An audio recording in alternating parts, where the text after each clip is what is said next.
Welcome to the Lead Every Day show. Our mission is to see a world well led. And our strategy to get there? To empower leaders like you to lead every day. So let's get to work. We've been answering questions this week, and it has been a week. It's crazy. Season 3, week 1, already done. This is a lot of questions on how to become a better leader. How to become a better leader. Welcome to the Lead Every Day show. I'm Randy Gravitt. And I'm Mark Miller. And we've been answering your questions this week, and today's question is it's a pretty interesting question. Thought-provoking. Thought-provoking. For me. It's a ratio question, which, we're a ratio. What is that? The question was, how do you decide how much input you have in your personal growth and development, your learning, versus output? You're taking all this in, and now how much time do you spend doing that versus how much time do you spend leading? We've talked about the importance of growth. I've said it 3 or 4 days this week.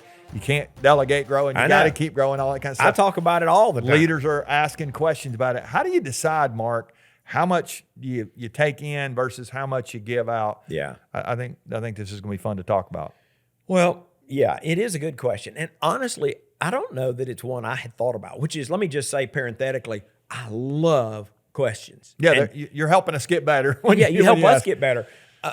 A great question will take you somewhere you've never been before. And I just love that. Yeah. So this helped me crystallize a few of my thoughts on this topic. You and I have not really talked about this. That's so right. Let's see where this goes. It's going to be fun to see where we go.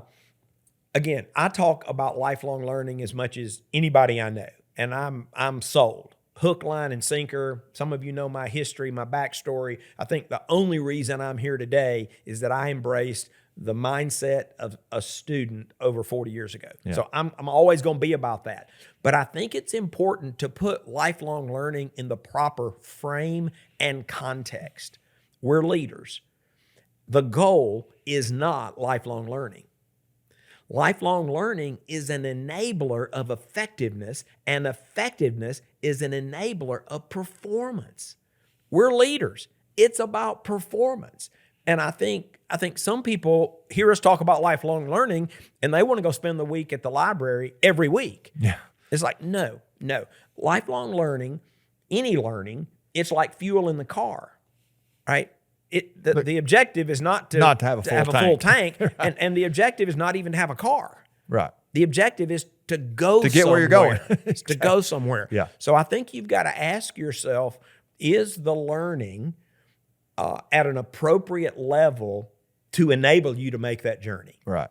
Yeah, that's good. That journey to high performance. Yeah. You got to learn enough. The goal wouldn't be to stay at the gas station all week, would it? You got to learn enough to become a high performance leader, leading in a high performance organization. Yeah, that's great. I love those thoughts, and it's some of the same things. And I would get a little bit more into the tactical part of it. Is I do think there's a decision you have to make. Where's this going to fit on your schedule? Yeah. I mean, at some point it's got to be on your schedule, and your whole schedule can't be learned. I mean, it can be, you can learn, but I'm saying intentional learning, reading. I mean, those kind of things, you're meeting with a mentor, those things need to fit on your calendar somewhere. As priorities. As priorities, they really are. And I would say one of the things that I think we shortchange goes back actually to yesterday's question. We're in a busy world. It's noisy, a lot of stuff going on. If we're not careful, I've said before, noise makes it onto our calendar whether we put it there. I mean, it's just noise is always there. Quiet, which is where learning typically happens, quiet or intentional learning happens there. It doesn't make it on your schedule unless you schedule it. And I think too many leaders like that meeting, I know this happens to you and me sometimes. We'll have days that we're supposed to do this or days, and those are the days that we go, okay, we need to fit something else in. There's no more time coming, and we think we can violate this to do that. And I think leaders do that all the time if they're not careful. Yeah. And the next thing you know, they don't have any intentional learning.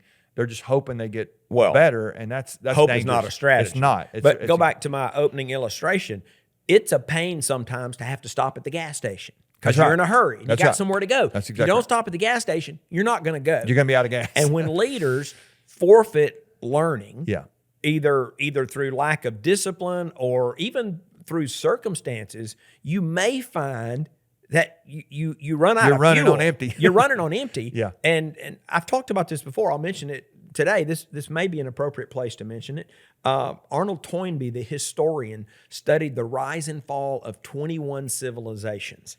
And one of the things he found that was true in every one of those situations is the leaders began to apply yesterday's answers to today's questions. If you're out of gas, if you've got no fuel, if your tank of learning is not full, then your only recourse is to apply yesterday's answers to today's problems. And I think that's the beginning of the end. Especially in today's world. In today's world, it's just- changing. it's so dynamic. Yeah, Yeah. that's good. Okay, Yeah. so but before we go today, so one of the people you had a chance to spend time with was Howard Hendricks. Yes. Great. Maybe One of my understood mentors. learning as well as anybody in the last 100 years. Maybe this guy was a master teacher, and he said something that I thought was really good. And I want you to tell it, but I want to set this up by going back to what I was talking about a minute ago. I think we have to learn daily. We have to learn Yeah. daily. But what do we do during that Yeah. learning time? And I want us to connect some dots here. Sure. So what I did love- Howard tell you? Let me say that before I even answer that. I love where you went about. Let's talk tactically, and Yeah. this is a tactic for your consideration. Howard used to encourage me and others. He said, if you've got an hour to read, he said, read for 30 minutes. He said, and then take the remaining 30 minutes and figure out how you're going to apply and how you're going to use something that you just read about. Yeah.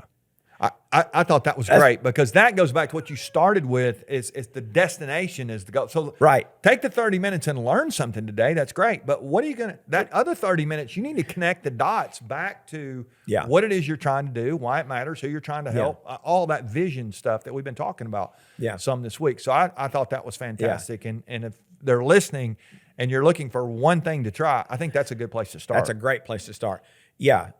If you find, back to the opening question about the ratio of input to output, if you feel like you're consuming so much, but you're not seeing the fruit, you're not seeing improved effectiveness, and you're not seeing improved performance, I might suggest you're overdoing it, which again sounds crazy to even say that. But at some point, you're putting fuel in the tank and it's running over. Yeah. And you're paying for that, just like you're paying for it if you spend a disproportionate amount of time in this learner mode. Yeah. You know, again, that's a little tricky too because we're always in the learner mode. Well, but I mean, exactly. like, And I think people know about what we reading mean. books and spending time Yeah. with mentors That and going to intentional time where conferences. you- You gotta be sure you're seeing a return. If you don't feel like you're seeing a return, that may not be an immediate return, but if you don't feel like you're growing in effectiveness or seeing performance improvement, you might be overdoing it. Yeah, I'll not to mix our metaphors with the gas tank, but I think the sponge is a good picture here. It's you've heard this probably before, but if you have a sponge and you put water in it, it's only going to hold so much. At some point, you got to squeeze that, and it becomes oversaturated. It can sour, and I think there are people who are more. Not all academics are this way, but there are some people just think the goal is to learn and to never share what we're learning. Right. I'm not sure that's the answer. Yeah. I mean, I think sometimes we can Yeah. stagnate at that point. Yeah. So I think there's a huge opportunity here for us to learn, yes, Yeah. but we want to make sure we do. There is a ratio. There is input, but it's got to be. The goal is output. And I want to go back again. I love the train you're on about being more tactical, and you reference this, but I'm going to be even more specific. I would encourage you to put some key learning activities on your calendar. Yeah. Whether it's a conference that you're going to attend, whether it's time with a mentor, whether it's some time for margin where you're going to think and reflect and assess and create, but put those on your calendar. It's been my practice for decades to try and put those things on the calendar along with family vacations months and months before a new year begins. Yeah. And I mean, to the point of it, that's the that is one of the priorities. that's one of the priorities. rocks. You need I mean, that. Yeah. You need that. You got to go to the gas station. So That's go right. ahead. You can kind of anticipate if you can spend a meeting once a month with your mentor or go to a couple of conferences a year, if that's how you learn best. Yeah. Then you just need to put those things on your calendar. Thursday afternoon, you're going to have an hour to read, 30 minutes to read, and 30 Whatever, minutes to sure. think about how. Yeah, I think that's so powerful. Yeah. So that's great. Yeah. All right, you guys keep these questions coming. They've been really great. I think you can go to the show notes here. We'll have a link if you want to submit a question. Love to hear from you. We'll try to get to it. We've got a list here, a growing list. We got a bunch of questions. We got a bunch of questions that people are asking. Hopefully this is helpful to you.